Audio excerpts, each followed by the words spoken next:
स्वागत है मेरे प्यारे मित्रों। तो फिर अभी हम फैन और वाई की कहानी को आगे बढ़ाते हैं और आज की शुरुआत में हमें दिखाया जा रहा है हॉस्पिटल का सीन, जहां हॉस्पिटल के कमरे के अंदर वाई बेड पर बैठकर किताब पढ़ रहा होता है। तब वाई के हॉस्पिटल के कमरे में आता है बीन, वाई के लिए गुलदस्ता लेकर। बीन वाई से कहता है कि बहुत दिनों बाद मिल रहे हैं बिग बॉस। उसके बाद बीन आकर गुलदस्ते को वाई के बगल में रखने लगता है।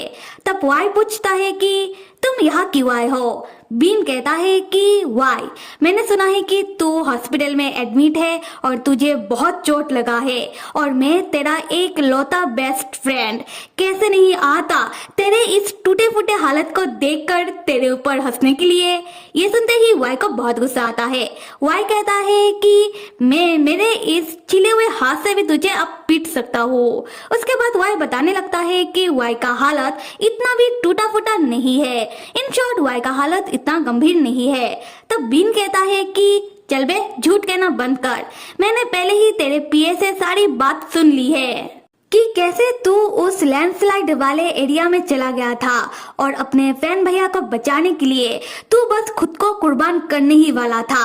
किस तरीके से तू बस मरते मरते बच्चा, मुझे सब पता है। और तुझे क्या लगता है हाँ कि अगर तू अपना शरीर फैन भैया के लिए कुर्बान कर देगा तो क्या फैन भैया अपना शरीर तुझे दे देंगे? तब वाई कहता है कि बीन, बकवास बंद करो, अब मेरा और फैन भैया का रिश्ता ऐसा नहीं है। अब फैन भैया बस मेरे लिए मेरे भैया है। ये सुनकर तो बिन को हंसी आ जाती है। बिन हंसते हुए कहता है कि आखिरकार मैं किसी शेर को भीगा बिल्ला बनता हुआ देख रहा हूँ। वाई, मैंने सुना था कि लोग प्यार में गिरते हैं, पर मैं तो तुझे डूबता हुआ देख रहा हूँ।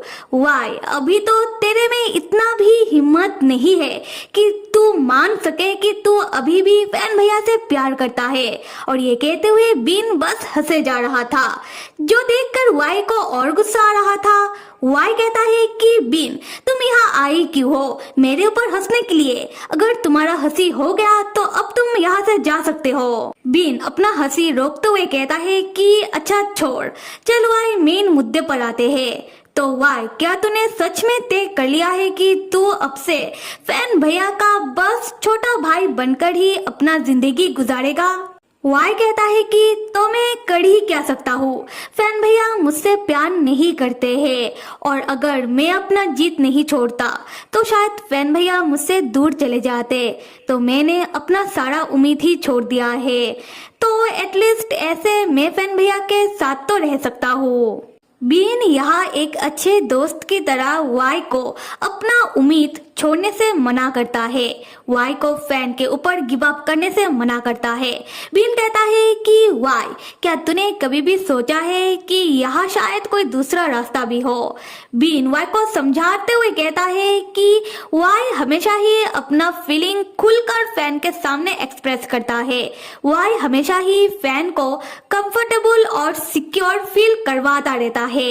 वाई हर एक रोज फैन से कहता रहता है कि फैन भैया, मैं आपके साथ ही रहना चाहता हूँ। फैन भैया, मैं आपको कभी भी छोड़कर नहीं जाऊंगा।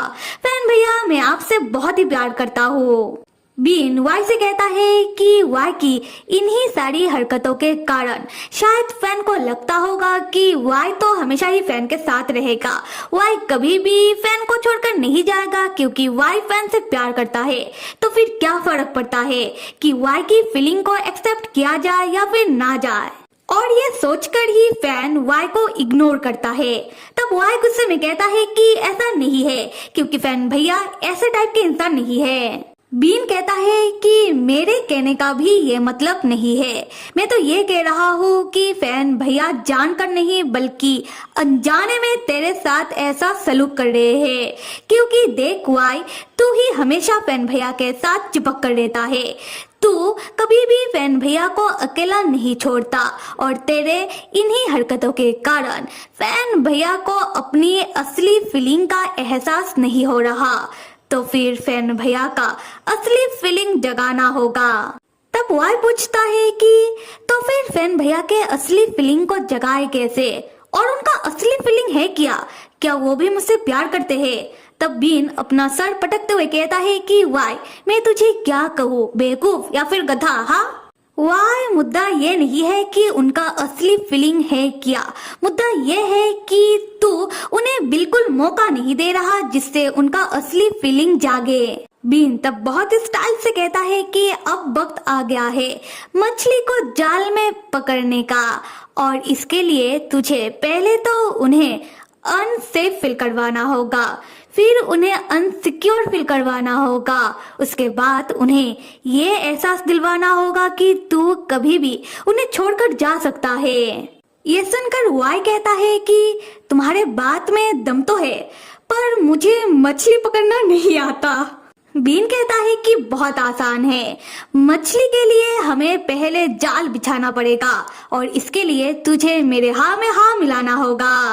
वाई फैन भैया को अनसेफ फील करवाना होगा, कुछ ऐसा करना होगा जिससे फैन भैया को फिक्र हो कि वो तुझे खो सकते हैं, और ऐसा करने से जल्दी ही फैन भैया को अपना असली फीलिंग का एहसास हो जाएगा।